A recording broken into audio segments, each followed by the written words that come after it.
संयुक्त परिवार के एक पति पत्नी में काफ़ी बड़ा झगड़ा हुआ।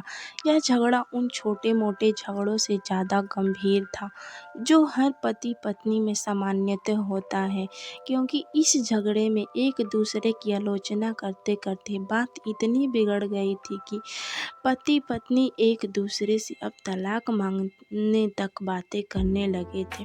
संयुक्त परिवार के बाकी के सभी लोग परेशान हो गए और वह सब किसी तरह इन दोनों को समझाकर इस झगड़े का अंत करना चाहते थे। जब सभी के प्रयास काम नहीं आए तो वे लोग पति पत्नी के इस जोड़े को घर के सभी बुजुर्ग सदस्य यानी दादाजी के पास लेकर गए।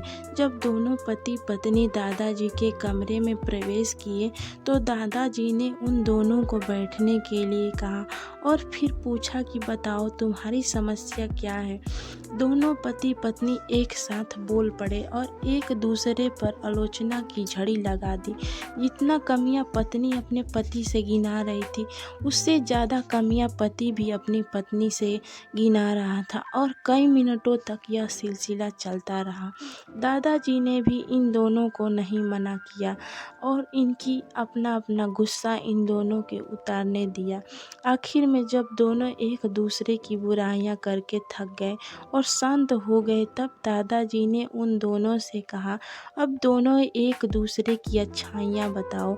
जब अच्छाइयाँ बताने का समय आया तब दोनों ही पति और पत्नी चुप हो गए। शायद गुस्से में उन्हें कुछ याद नहीं आ रहा था, फिर गुस्से की वजह से एक दूसरे की अच्छाइयाँ नहीं बताना चाहते थे।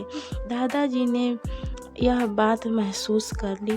थोड़ी देर बाद जब कोई भी न बोला तब दादाजी ने कहा, अच्छा ठीक है, यह लो पेन और पेपर और एक दूसरे की अच्छाइयाँ इसमें लिखो। पति पत्नी दोनों ने पेपर और पेन लिया और एक दूसरे से काफ़ी दूर जाकर बैठ गए। थोड़ी देर तक पति ने कुछ ना लिखा। पति ने पेपर में कुछ लिखना शुरू कर दिया। ऐसा लग रहा था जैसे दोनों एक दूसरे से कंपटीशन कर रहे हों। काफ़ी समय तक दोनों ने पेपर में लिखा और जब पेपर लिखावट से भर गया तब दोनों ही अपना अपना पेपर लेकर दादाजी के पास उन्हें देने के लिए गए। दादाजी ने उन दोनों के ही पेपर लेने से मना कर दिया और कहा, अपने अपने पेपर एक दूसरे को दे दो और अब एक दूसरे के पेपर को पढ़ो। पति ने पत्नी को और पत्नी ने पति को अपना पेपर दे दिया। वे एक दूसरे के पेपर पढ़ने लगे।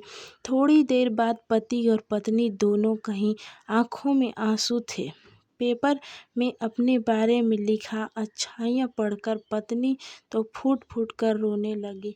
पत्नी को रोता देख पति उसे चुप कराने के लिए दौड़ पड़ा और माफ़ी मांगते हुए उसे मनाने लगा।